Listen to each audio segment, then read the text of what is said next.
Tabe, jumpa lagi dengan saya di Negara Bijaksana, channel yang membahas sebuah persoalan populer di Indonesia secara bijaksana dan dijamin dengan pemikiran terbaru. Tiba-tiba Indonesia dikejutkan dengan satu berita terbaru, yaitu penempatan Pak Joko Widodo atau Jokowi sebagai pemimpin terkorup 2024 di seluruh dunia ya, bersama-sama dengan beberapa yang lainnya, termasuk Pak Jokowi termasuk salah satu dari 5 finalis pemimpin terkorup dunia. Indonesia heboh karena selama ini memang Jokowi adalah pribadi atau personil politik Indonesia yang pro kontra antara pembenci dan pemuja atau pecintanya. Pecinta Jokowi tentu kaget karena Jokowi selama ini diimage-kan sebagai pemimpin bersih. Ternyata tiba-tiba ada heboh di tingkat dunia menempatkan Pak Jokowi sebagai koruptor. Lalu mereka-mereka yang pembenci Jokowi atau pelawan dari Pak Jokowi bertepuk tangan bahwa selama ini mereka tidak salah menilai Pak Jokowi bukan pemimpin yang baik atau pemimpin yang bersih.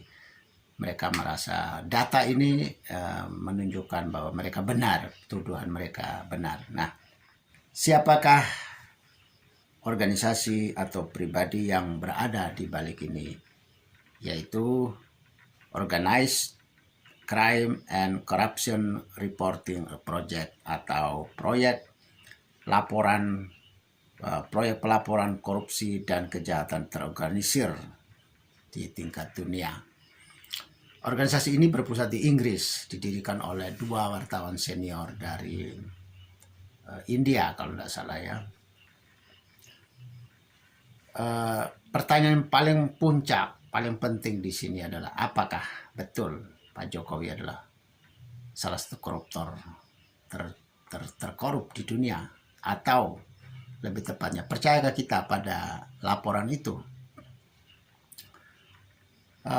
Percaya atau tidak percaya, semua itu tergantung dari metodologi. Bagaimana kok bisa sampai kepada kesimpulan semacam itu? Nah, metodologi itulah yang akan menuntun menjadi panduan bagi sesuatu pekerjaan report atau pekerjaan riset atau pekerjaan penelitian bisa dipercaya atau tidak. Di dalam kerja penelitian atau kerja riset itu ada beberapa standar, ada beberapa item ya yang harus dimunculkan. Salah satunya adalah pemilihan narasumber atau naracoba atau pemilihan populasi, pemilihan ya populasinya ya, populasi koruptor misalnya ya. Nah, cara memilih populasi ini juga yang harus dihindari, salah satu yang harus dihindari dari pemilihan populasi adalah adanya kemungkinan ada bias atau dalam bahasa Indonesia orang mengatakan bias. Jadi jangan sampai bias, tidak objektif ya.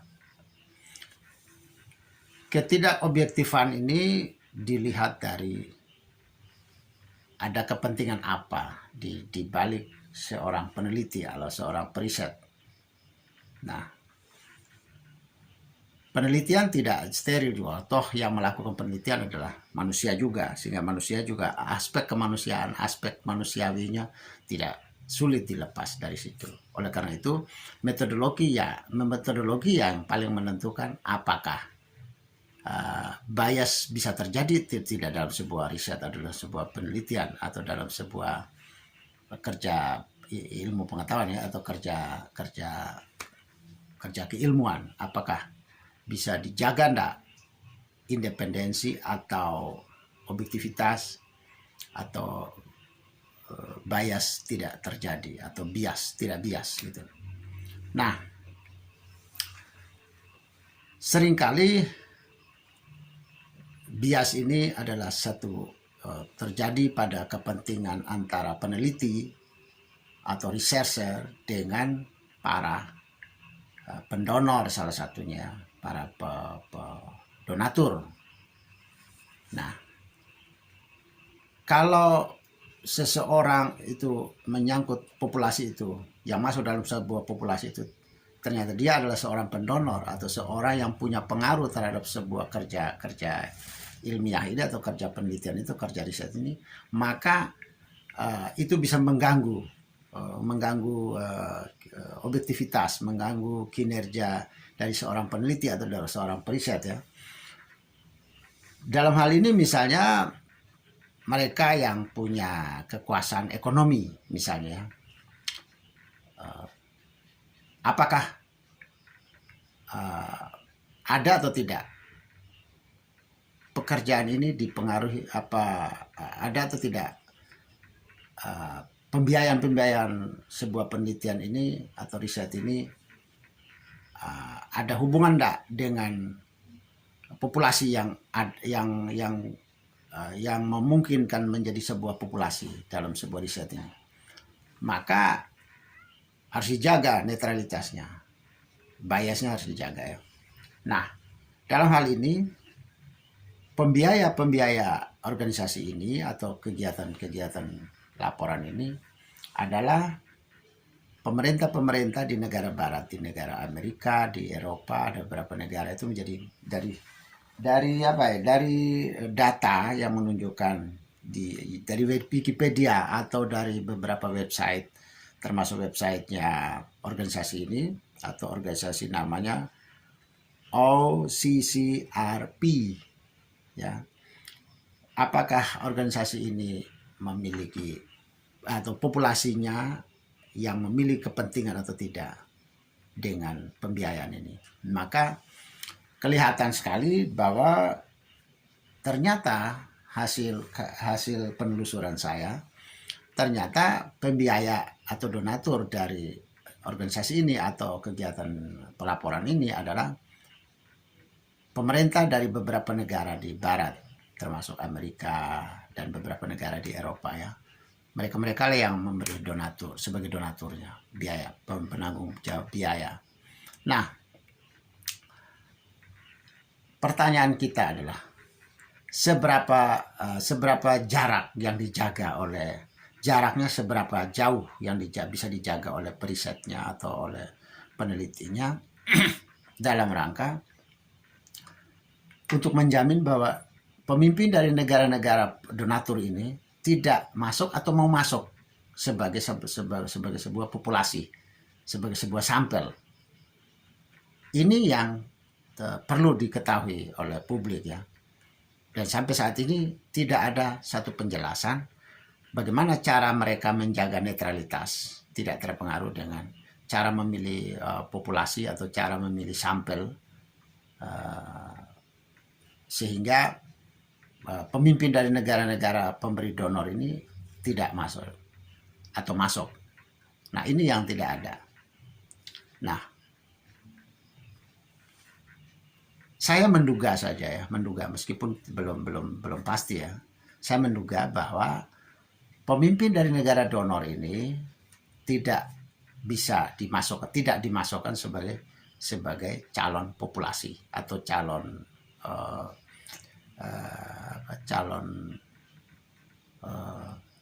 sebagai sampel atau sebagai populasi yang diambil, itu tidak masuk. Saya yakin sekali ini tidak masuk, karena kalau masuk maka bagaimana untuk menjaga netralitasnya ya. Ini yang gelap, tidak diketahui oleh publik ya. Nah, sehingga bagaimana, apakah presiden Amerika atau presiden beberapa negara di Eropa masuk atau tidak di awalnya itu. Karena tidak ada penjelasan di dalam situ, saya menjadi tidak yakin atau ragu bahwa bagaimana cara mereka bisa menjaga netralitas mereka terhadap populasi, pemimpin dari negara-negara itu sebagai populasinya, populasi riset. Saya ragu sekali. Bagaimana mungkin? Apakah organisasi ini bisa menjaga bahwa orang yang memberi dana bagi mereka, mereka akan ikut memasuk ke mereka itu dimasukkan sebagai objek yang akan diriset, akan dilaporkan. Saya kok ragu ya. Nah, yang kedua, dari data-data yang ada yang saya riset dari digital, ya, dari Wikipedia dan dari webnya organisasi itu sendiri, menyatakan ada beberapa pihak yang menjadi donatur mereka. Salah satunya adalah George Soros. George Soros adalah seorang pelaku bisnis keuangan terbesar dunia, dan oleh media massa atau berbagai berita selama ini, Soros adalah sebagai salah satu pebisnis yang penuh intrik, menjadi pebisnis yang katakanlah konspirator ya, atau sebagai orang-orang yang melakukan konspirasi dunia. Kita lihat salah satunya adalah peristiwa moneter, gangguan moneter atau keuangan di Asia Tenggara termasuk Indonesia yang sampai sekarang masih terasa tahun 98. Itu nama Soros sebagai salah satu nama yang dicurigai atau dituduh sebagai pelaku yang menyebabkan, yang melakukan konspirasi hebohnya keuangan dunia pada waktu itu, terutama di Asia Tenggara, termasuk di Indonesia tahun 98 sampai ada tumbangnya Orde Baru, dan sampai saat ini masih terasa masalah moneter ini ya, masalah krisis. Nah, Soros dituduh, salah satu tokoh yang menuduh beliau adalah di media massa, di Google atau di internet kita masih bisa mudah menemukan beberapa pihak yang menuduh Soros sebagai pelaku konspirasi pada waktu itu, termasuk terutama ada Perdana Menteri Mahathir Mohamad, Perdana Menteri Malaysia, menuduh Soros, dan sampai saat ini Soros tidak pernah menjawab, tidak pernah bisa membantah tuduhan itu. Jadi apakah Soros menjadi pemain dalam kasus ini? Tidak jelas, pemain itu tidak jelas ya. Tetapi pelajaran di masa lalu memberi kita sebuah pikiran, sebuah posisi yang harus berhati-hati terhadap kasus-kasus ini, terhadap pribadi-pribadi seperti itu ya. Jadi nama Soros, George Soros, berkebangsaan Amerika dan keturunan Yahudi, tidak steril dari isu-isu sebagai konspirator dunia, terutama dalam ekonomi politik. Nah, pertanyaan kita,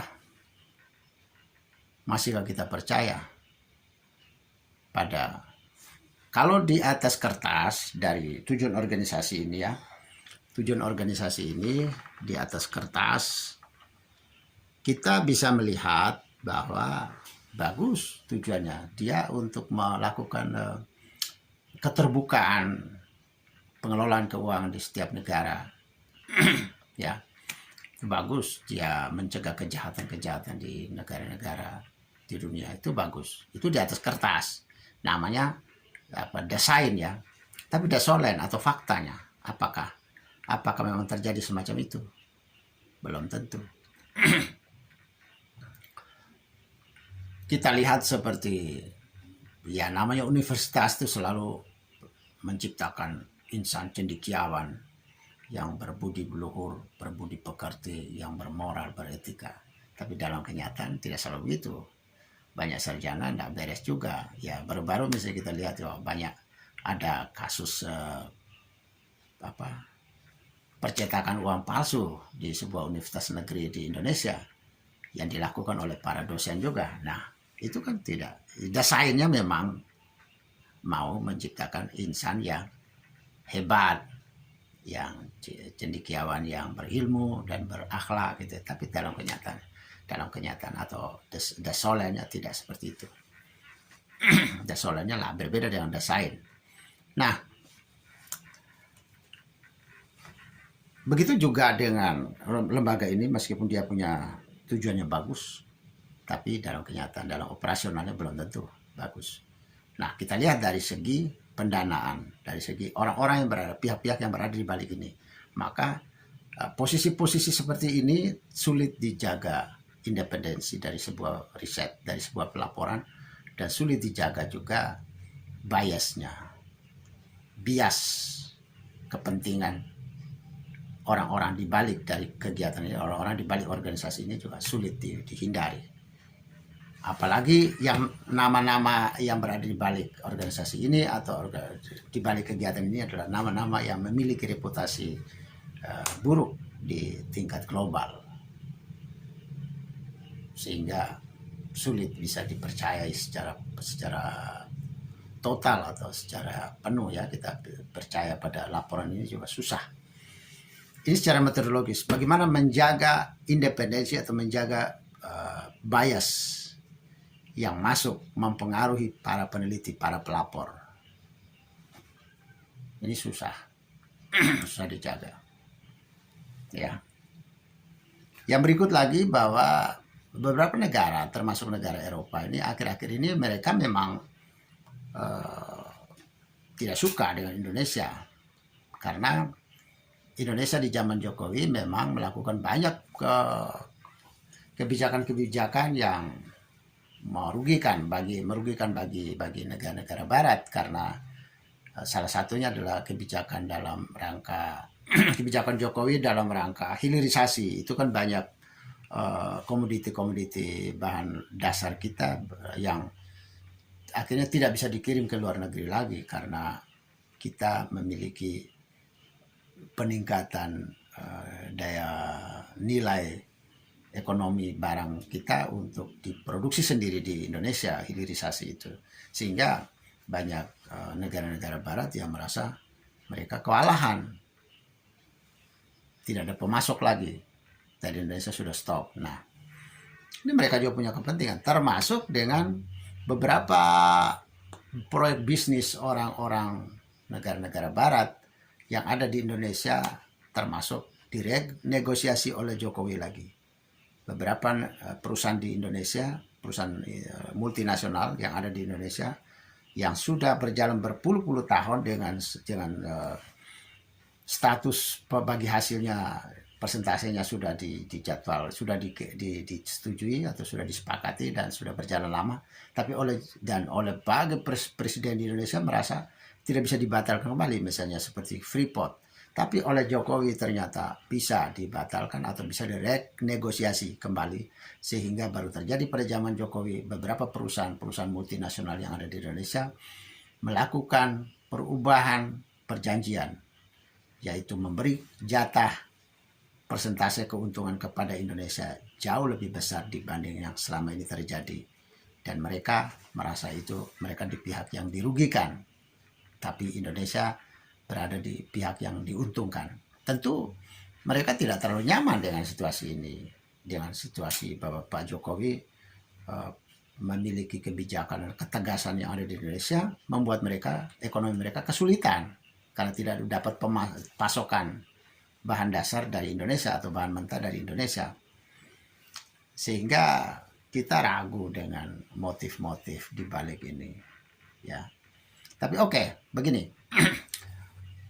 Kita tidak, dalam dunia riset, kita tidak perlu terpaku kepada siapa pelaku, siapa pendonornya, atau siapa pendananya.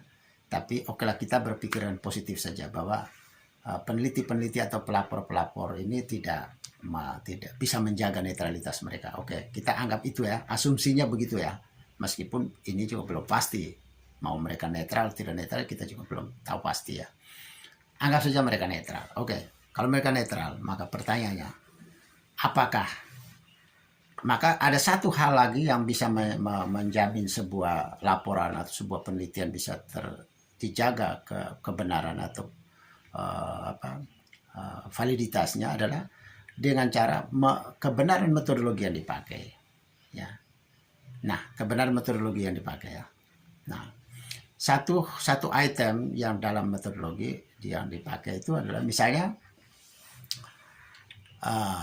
bagaimana cara mereka mengambil data, atau data apa yang dipakai, dan bagaimana cara mereka mengambil data. Nah, dalam website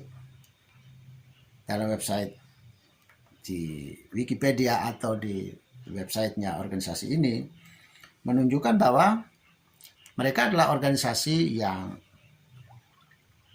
bergerak menggunakan jaringan-jaringan media massa, penerbitan, ya, jaringan media massa, sehingga berita-berita yang ada di media massa yang mereka anggap media di negara-negara itu, yang ada di negara itu, media yang mereka ambil adalah mereka anggap sebagai media independen.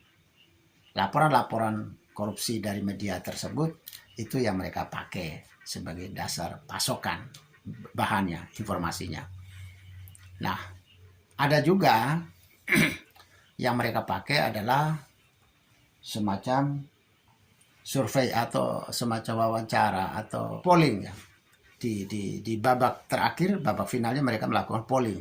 Polling itu artinya semua orang menjadi pemirsa mereka itu boleh memiliki akses ke dalam dan memberi voting siapa yang mereka pilih, tokoh mana yang mereka pilih mau jadi dianggap paling korup.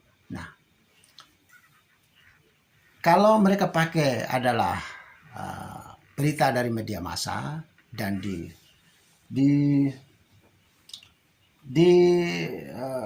internet, di web mereka maupun di Wikipedia, itu menjelaskan ada media-media tertentu yang mereka pakai sebagai jaringan mereka.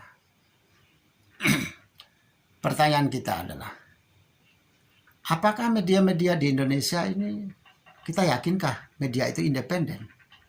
Apakah media di Indonesia tidak partisan? Rasa-rasanya kita sulit membedakan, mencari media-media yang non-partisan. Media independen itu sulit sekali di Indonesia.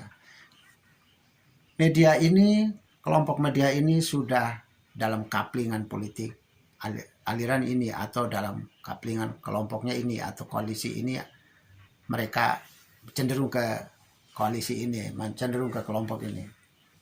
Jadi susah sekali kita mau mengatakan bahwa ada media di Indonesia yang independen, itu agak sulit. Sampai masyarakat kita kan bisa menunjukkan, bisa tunjuk itu.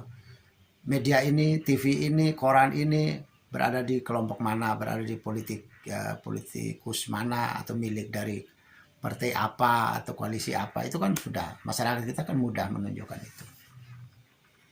Nah, kalau media organisasi itu menggunakan laporan dari jurnalistik, laporan jurnalistik dari media massa tertentu, pertanyaannya, bisakah kita percaya bahwa media massa itu adalah media independen? Bukankah media massa di Indonesia juga punya kapling-kapling politik tertentu juga? Ini susah sekali, sulit sekali. Orang luar negeri merasa bahwa di Indonesia ada media independen. Tapi coba faktanya kita yang ada di sini, di Indonesia. Tunjukkan di mana media independen di Indonesia. Saya sulit menunjukkan, ya. Karena saya tidak punya variabel yang saya bisa tunjukkan bahwa manakah media di Indonesia yang independen, yang tidak partisan. Sulit sekali. Yang kedua, kalau dia melakukan sebuah polling. Polling itu kan kayak ajang mencari bakat. Yang paling penting kamu punya HP, kamu punya akses internet, kamu punya pulsa, kamu bisa mengirim WA. Kamu bisa mengirim lewat media sosial kepada seorang penyanyi di Indonesia yang sedang melakukan kontestasi. Entah dia menguasai teori bermusik, teori bervokal atau tidaknya, tidak mau tahu. Yang penting dia punya hak yang sama dengan seorang Enteng Tanamal, seorang Kris Kaihatu, atau seorang Purwacaraka, atau seorang Adi MS. Itu siapapun orang, you mau SD, mau tidak sekolah sampai SMP, mau mengerti nyanyian, mau tidak ngerti musik, mengerti musik, semua memiliki hak yang sama untuk bermain lewat HP atau lewat internet, untuk mengirim SMS atau WA. Nah, metodologi seperti ini rawan dengan objektivitasnya, ya, rawan sekali. Sehingga kita lihat ajang mencari bakat, habis kejuaraan itu penyanyinya hilang dalam arti karirnya tidak bertahan lama. Tidak seperti zaman dulu, seperti Bob Tutupoli, Puri Marantika, Harvey Maleholo, atau siapa Rafika Duri, atau siapa-siapa. Mereka ini kan munculnya lewat ajang bintang radio televisi, BRTV, yang dinilai oleh pakar-pakar musik seperti Benz Leo, seperti Kris Kaihatu, seperti Kris Patikawa, atau seperti Enteng Tanamal zaman dulu. Itu kan pemusik-pemusik kawakan Indonesia. Sehingga mereka ini muncul sebagai juara, tapi dengan masa lama sekali, bertahan lama dalam berkarya. Bahkan mereka sering muncul di ajang musik dunia mewakili Indonesia. Mereka sering menjadi juara zaman dulu. Kita lihat pada ajang-ajang mencari bakat saat ini. Habis ajang itu selesai, lalu nama mereka hilang. Ajang selesai, nama mereka hilang. Itulah korban dari voting, korban dari kirim SMS, korban dari voting online. Tidak bisa dipakai sebagai satu patokan bahwa pemilihan itu benar-benar objektif, benar-benar penilaiannya benar-benar hebat, berbagai dimensi dinilai. Tidak. Nah, jadi asal-asal. Jadi kalau bicara voting itu kan seperti orang mengejar rating, mengejar jam tayang, bukan mengejar kebenarannya. Nah, bagaimana mungkin voting bisa dipakai? Bagaimana kita bisa menjaga bahwa orang yang memiliki akses ke situ, yang mau mengirim akses ke situ, ke panitianya, adalah mereka yang independen? Bagaimana kalau mereka ini adalah pembenci Jokowi, atau mereka adalah pecinta Jokowi semua, atau kelompok Jokowi bisa digerakkan untuk mengikuti voting, atau kelompok yang anti Jokowi digerakkan untuk mengikuti voting semua? Bagaimana kita bisa menjaga objektivitas ini, menjaga bisa membendung variabel ini? Variabel ini bisa dikontrol, susah kan, sulit sekali, ya. Jadi persoalannya adalah media massa. Kalau mereka memakai media massa sebagai bahan informasi, itu kan namanya studi literatur, penelitian literatur, studi literatur. Satu kelemahan studi literatur adalah, saya dulu waktu di UGM juga pernah melakukan penelitian literatur, ya, studi literatur. Mudah, asalkan orang rajin membaca itu mudah. Studi itu, penelitian itu. Tapi kelemahan dari studi literatur adalah apabila data yang ada di dalam sebuah tulisan, karya, atau sebuah buku, atau sebuah media itu salah, maka kita yang mengambil data itu pun salah juga. Maka cara untuk melindungi diri seorang peneliti adalah cuma dengan mencantumkan dari mana sumbernya. Hanya itu. Apakah sumber itu benar tidak? Itu tidak jadi pertimbangan. Apakah majalah ini benar enggak? Apakah orang ini ngomong benar enggak? Apakah data yang ada di situ benar enggak? Itu tidak validitasnya tidak dijamin. Ini satu kelemahan dalam sistem studi literatur. Kelemahan berikut dari sistem survei sistem polling, kita tidak bisa menjaga siapakah yang mengirim polling itu. Bagaimana kalau bisa membedakan enggak? Polling itu digerakkan oleh kelompok-kelompok tertentu. Kelompok pembenci Jokowi atau kelompok pecinta Jokowi atau pemuja Jokowi. Itu juga susah dikontrol. Nah, dari segi metodologi saja sudah diragukan, sangat diragukan. Oleh karena itu, kalau di negara bijaksana, laporan ini tidak dapat dipakai sebagai sebuah kebenaran. Validitasnya tidak bisa dijaga. Kontrol biasnya tidak bisa dijaga. Sangat rawan dengan bias, sangat rawan dengan ketersesatan data, ketersesatan analisa, sangat rawan. Sistem wawancara dengan tidak, itu kan berarti kan orang boleh masuk, tapi tidak menyeleksi responden. Itu rawan. Bagaimana kita bisa tahu responden ini siapa? Dia dari kelompok mana? Bagaimana kalau responden semua pembenci Jokowi atau semua pemuja Jokowi? Ini kan tidak bisa dijaga. Bisa dijaga dia punya netralitasnya, dia punya validitasnya nggak bisa dijaga.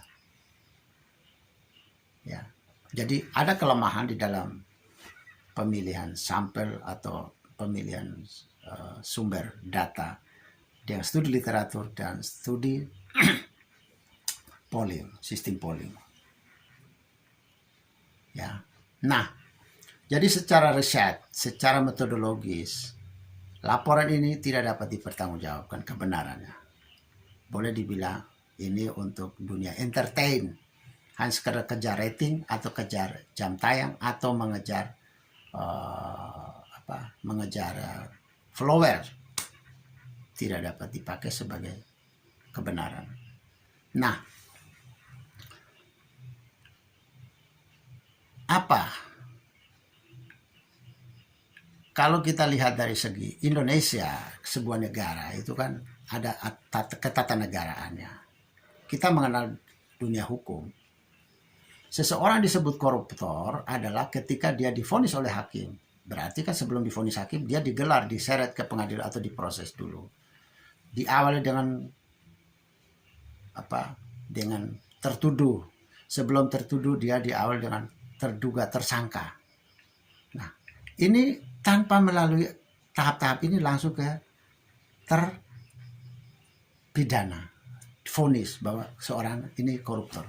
Tidak bisa, itu menyalahi bahasa atau menyalahi bahasa hukum ya.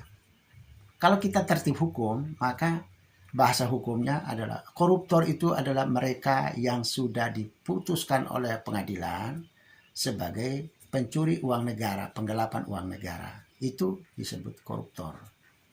Sebelum ada vonis itu, maka dalam dunia hukum, dalam negara ketatanegaraan kita, tidak mengenal koruptor sebelum ada vonis hakim.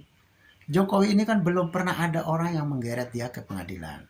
Nah, bagaimana tiba-tiba kok sudah disebut dia sebagai koruptor? Itu kan sebuah kecelakaan bahasa, ketersesatan logika ya. Logika bahasanya sangat tersesat. Nah, oleh karena itu, kita semua berharap siapapun yang memegang data, memegang bukti, segeralah jangan berkuar-kuar di luar. Segeralah bawa ke hukum supaya Pak Jokowi diproses hukum, supaya nanti kita lihat apa keputusan atau apa vonis hakim. Bukan apa pembicara-pembicara jalanan di luar terus kita langsung mengklaim, oh Jokowi koruptor. Nah, kapan proses hukumnya? Kapan hakim itu membaca putusannya?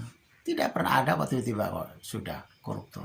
Ini kan Kata-kata koruptor ini kata-kata yang dipakai oleh orang-orang yang tidak mengenal ketatanegaraan. Kalau kita mengenal ketatanegaraan, orang sudah dilapor ke polisi, sudah diproses saja, tidak bisa disebut koruptor, tidak bisa disebut terpidana. Dia masih tersangka, ya, tersangka atau terduga. Tidak bisa. Awalnya saja dia baru disebut tersangka aja belum, dia disebut terlapor. Nah, bagaimana? Orang tidak punya proses, tidak pernah diproses hukum kok tiba-tiba langsung disebut koruptor. Itu kan bahaya itu, logika hukumnya, bahasa hukumnya sudah tidak bisa, udah salah. Jadi kalau di negara bijaksana, semua mereka yang pegang data, yang merasa tahu, yang merasa punya kebenaran, punya data yang valid, silakan memproseskan Pak Jokowi ke pengadilan. Jangan berkoar-koar di luar, nanti rawan dibilang hoax atau dibilang fitnah. Selama berbicara di luar pengadilan, tidak melalui vonis pengadilan, namanya hoax atau fitnah. Supaya menjamin bahwa Anda bukan penyebar hoax atau penyebar fitnah atau pembenci, maka Anda dilarang berbicara di luar, dilarang keluar-keluar di luar, tapi Anda dipersilakan bawa ke pengadilan. Sesuai dengan rencana segelintir orang rencana mau seret Pak Jokowi ke pengadilan setelah tanggal 20 Oktober 2024. Sampai sekarang tidak ada yang menyeretnya. Terus cuma berkoar-koar di luar. Berkoar di luar, orang semua dalam orang-orang yang sadar hukum seperti saya ini menganggap itu tuh fitnah atau hoax. Selama tidak masuk ke pengadilan, fitnah atau hoax bukan sebuah kebenaran. Terima kasih. Jika Anda setuju dengan saya, Anda seide dengan saya, berarti kita berada pada satu perjuangan yang sama, yaitu ingin melihat Indonesia menjadi lebih baik, Indonesia menjadi negara yang bijaksana yang kita impikan. Caranya adalah dengan Anda memberi dukungan dan berpartisipasi dalam channel ini. Subscribe di bawah channel ini, bunyikan lonceng di sampingnya untuk menunjukkan Anda berlangganan secara gratis, dan ada pemberitahuan setiap kali saya mengirim edisi baru. Dan jika Anda setuju dengan ide ini, jangan lupa bagikan ke semua relasi Anda. Terima kasih.